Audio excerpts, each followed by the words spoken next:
Bismillahirrahmanirrahim. Assalamualaikum warahmatullahi wabarakatuh. Alhamdulillah, tsumma alhamdulillah, wassalatu wassalamu ala rasulillah, amma ba'd. Bagaimana Bapak Ibu kabarnya semuanya? Semoga selalu berada dalam bimbingan cinta, rahmat, karunia, keberkahan dari Allah Subhanahu wa taala, sehingga hidup Anda menjadi ajaib, ya, menjadi manusia-manusia yang tinggi kedudukannya di sisi Allah Subhanahu wa taala, sehingga Allah akan meninggikan kedudukan Anda di antara manusia-manusia yang ada di muka bumi. Bahkan Allah juga insya Allah akan meninggikan kedudukan Anda dari seluruh penduduk langit. Amin. Amin ya rabbal alamin. Bapak Ibu, pada kesempatan kali ini saya ingin melanjutkan seri ketiga, ya, dari materi Goa Keajaiban. Dan seperti janji saya akan menyampaikannya di Multazam, ya. Alhamdulillah sekarang berada di Masjidil Haram lantai 2 dan di lurusannya Multazam, ya. Mudah-mudahan ini lulusan Multazam, jadi kalau ditarik garis lurus ke Hajarul Aswad, ya. Bukan apa-apa Bapak Ibu, tujuan saya menyampaikan ini dengan keadaan dan tempat yang terbaik adalah agar materi ini benar-benar menghujam dan diizinkan oleh Allah Subhanahu wa taala masuk ke dalam hati kita semua, sehingga akhirnya kita menjadi manusia-manusia pilihan Allah Subhanahu wa taala. Bapak Ibu, dalam seri pertama dan seri kedua rasanya insyaallah cukup jelas, ya, bahwa keajaiban memang merupakan salah satu yang diajarkan di dalam agama Islam, ya. Di dalam Islam Anda semua diciptakan oleh Allah Subhanahu wa taala menjadi manusia-manusia ajaib yang beyond sunnatullah. Ya, sunnatullah itu api dingin, api panas, ya Bapak Ibu. Itu sunnatullahnya. Tapi kalau Allah mau dingin, ya, maka itu akan terjadi. Sunnatullahnya, ya, jatuh ke bawah gitu, ya. Tapi kalau Allah mau, ya, maka bisa-bisa saja jatuh ke atas gitu, ya Bapak Ibu. Ini beyond, ya, sunnatullah. Artinya melampaui batas aturan-aturan Allah Subhanahu wa taala. Nah, syaratnya adalah kita masuk ke dalam goa keajaiban. Nah, prinsip ini sebenarnya kita sudah latih di terumbu karang Bapak Ibu, ya. Jadi di dalam prinsip terumbu karang, bahwa rezeki itu adanya di mana? Rezeki itu adanya di kemuliaan dan kebahagiaan orang lain. Ketika orang lain mulia dan bahagia karena kita, maka kita berhak untuk mendapatkan rezekinya. Dan Allah yang mengatur semua, ya, bagaimana proses pentransferan rezeki itu kepada kita. Nah, kalaulah membahagiakan manusia, memuliakan manusia, itu sudah sedemikian, ya, rezekinya yang diberikan, bagaimana lagi ketika kita memuliakan dan membahagiakan Allah sang pemilik rezeki. Goa keajaiban adalah satu cara untuk kita mendekat kepada Allah Subhanahu wa taala. Ketika kita mendekat kepada Allah Subhanahu wa taala dengan berjalan, maka Allah akan mendekat dengan berlari. Ketika kita mendekat kepada Allah sejengkal, maka Allah akan mendekat kepada kita sedepah. Ya, Masya Allah Bapak Ibu, ya.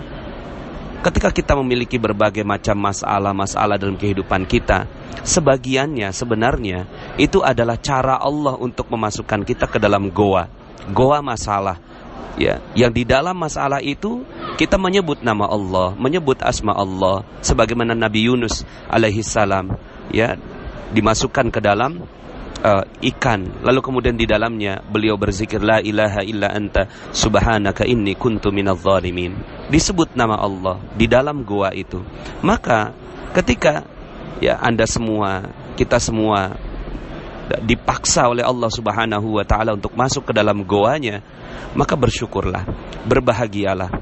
Mungkin masalah-masalah yang kita hadapi, amanah-amanah yang enggak selesai, pekerjaan-pekerjaan yang enggak bagus, lalu kemudian dikomplain orang, piutang-piutang yang tidak terbayar oleh orang lain, mungkin masalah keluarga, perceraian, mungkin masalah dengan anak dan seterusnya. Apapun masalah kehidupan kita, bisa jadi itu adalah salah satu sarana Allah Subhanahu wa taala untuk menarik kita dari tempat yang jauh dari Allah Subhanahu wa taala menuju ke dalam goanya, ke dalam goa keajaiban.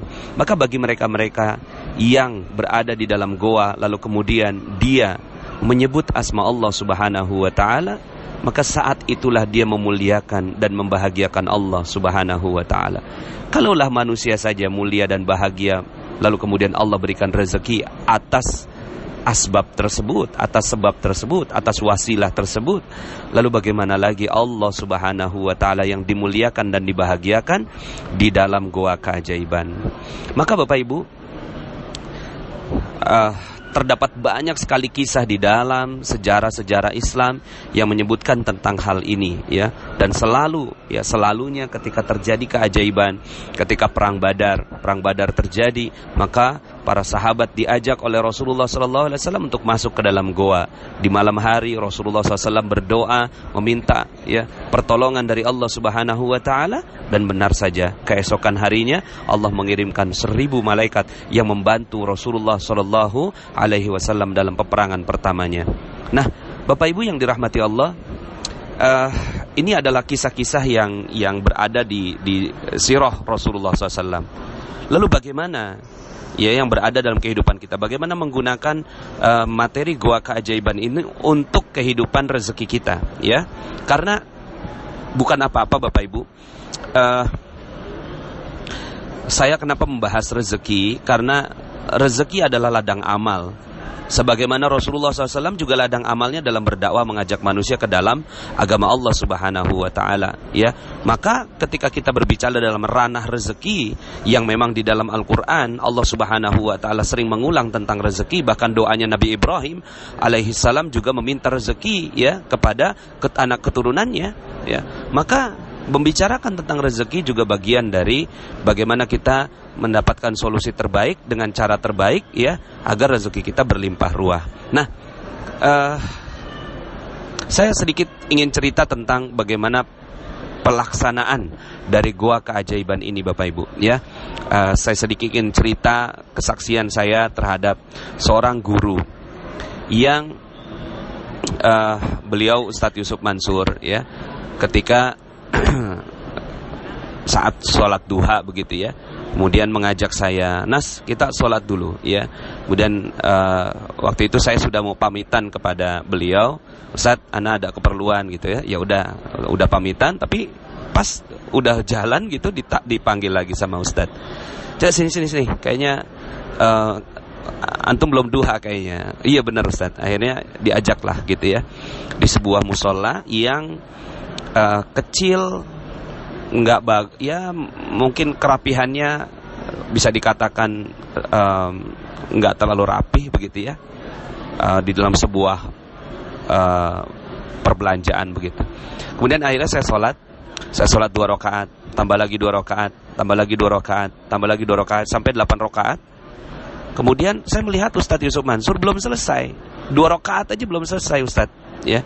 Kemudian akhirnya saya sholat lagi sampai 12 rakaat, tambahkan sholat dengan sholat hajat, baru kemudian selesai Ustadz Yusuf Mansur melaksanakan sholat duhanya yang hanya 2 rakaat.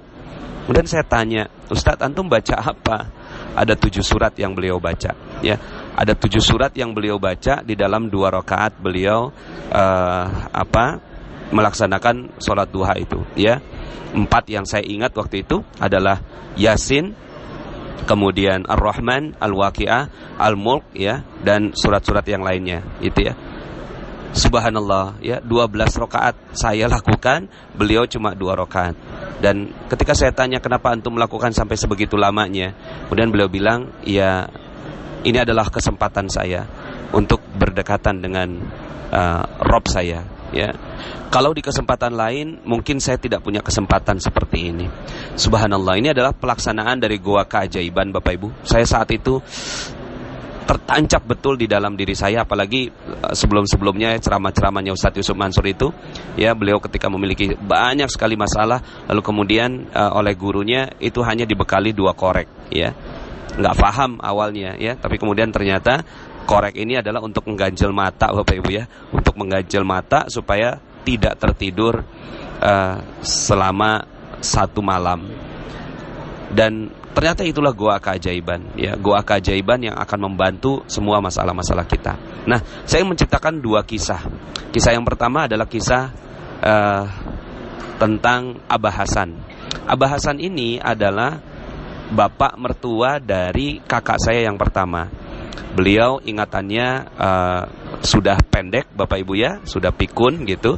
Kemudian ketika saya datang ke rumah beliau, ditanya, ini siapa? Nasrullah. Dari mana? Depok. Duduk deh gitu ya. 15 menit lagi dia nanya gitu, ini siapa? Nasrullah. Dari mana? Depok. Ya makan dah gitu. Kemudian 15 menit lagi dia tanya, ini siapa? Nasrullah. Saya bilang, dari mana? Depok gitu ya. Ya ingatannya yang sudah sedikit banyak diambil oleh Allah Subhanahu wa taala. Nah, karena ingatannya yang tinggal singkat seperti itu, suatu ketika Abah Hasan ini keluar dari rumah. Pas keluar dari rumah, lupa rumahnya di mana. Masya Allah, akhirnya hilang ini kakek ya. Abah Hasan ini hilang ya. Hari pertama dicari nggak ketemu, hari kedua dicari nggak ketemu, hari ketiga dicari nggak ketemu, hari keempat dicari nggak ketemu. Itu udah melibatkan masyarakat sekitar, udah melibatkan tukang ojek, dipasang tanda gitu ya. Orang hilang, udah lapor juga ke polisi, nggak ketemu juga sampai hari kelima, Bapak Ibu. Nah, di hari kelima ya, waktu itu kurang lebihnya agak-agak malam maghrib begitu ya, ada yang tersadar, kayaknya ada yang tidak tepat dalam cara kita mencari. Memang orang tua kita penting, tapi ternyata Ramadan kita ini tidak berjalan dengan baik. Waktu itu kejadiannya Ramadan, dan pas mereka rapat seperti itu adalah malam 23 ya, malam 23 Ramadan. Akhirnya mereka mengatakan begini, hari ini kita nggak ada yang mencari ya, hari ini kita nggak ada yang mencari, kita fokus saja ibadah ya, kita fokus saja dekati Allah, kita fokus saja ya tilawah Al-Quran ya, sholat malam ya, terus kemudian nggak boleh ada sedetik pun kita luput dari berzikir ya. Gimana? Sepakat? Sepakat. Akhirnya rapat keluarga itu menentukan bahwa besok harinya, di hari ke-6, tidak boleh ada yang mencari, tapi fokus beribadah kepada Allah Subhanahu wa taala 1 harian. Nah, akhirnya rapat selesai, bubar ya, semuanya udah tenang, merasa dapat gitu ya jawaban ya, bahwa mereka harus melakukan itu.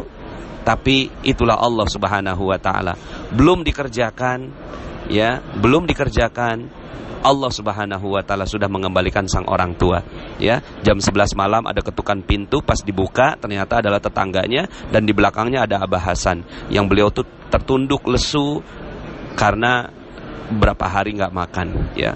Kemudian langsung dibawa ke rumah sakit ya. Alhamdulillah waktu itu sembuh. Sekarang Abah Hasan sudah almarhum. Nah, Bapak Ibu yang dirahmati Allah Subhanahu wa taala, subhanallah, di hari pertama, kedua, ketiga, keempat, kelima, mereka mengandalkan kemampuan mereka sendiri. Mereka punya masalah, mereka menghadapi hal yang sangat-sangat tidak sederhana, tidak mudah. Tapi mereka sibuk gitu ya, berada di luar goa, Bapak Ibu. Tapi kemudian mereka tersadar, mereka masuk ke dalam goa seluruhnya ya, mereka masuk ke dalam goa dan berzikir kepada Allah ya. Kemudian fokus saja dengan apa yang mereka ya. Jadi seperti yang tadi 7 prinsip goa itu, fokus saja ya, tidak usah berharap akan terjadi keajaiban, dan keajaibannya terjadi. Ketika ditanya, itu si kakek ya, si Abah Hasan ini ketemunya di mana? Ternyata di sebuah pasar yang hampir setiap hari mereka mencarinya di situ, tapi nggak ketemu gitu ya. Allah yang menutupnya dan Allah juga yang membukanya. Nah, Bapak Ibu yang dirahmati Allah, mungkin sebagian di antara Anda ada yang memiliki masalah-masalah yang berat dalam kehidupan Anda. Maka bukan berarti Allah nggak sayang, malah Allah bisa jadi sayang pada Anda semua. Ketika Anda mendengarkan audio ini, bisa jadi ini adalah caranya Allah untuk memaksa Anda untuk masuk ke dalam goanya, untuk masuk ke dalam goa keajaibannya.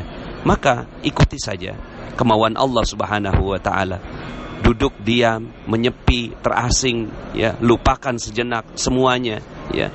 dan fokus kepada Allah, muliakan dan bahagiakan Allah, maka sebentar lagi keajaiban pun akan datang kepada Anda, sebagaimana Abah Hasan dikembalikan oleh Allah Subhanahu wa taala kepada keluarga mereka, ya. Dan sekarang almarhum Abah Hasan alhamdulillah meninggalnya dalam keadaan yang baik, semua keluarganya mengetahui, ya, dan melihat dan menguburkannya dengan baik, ya.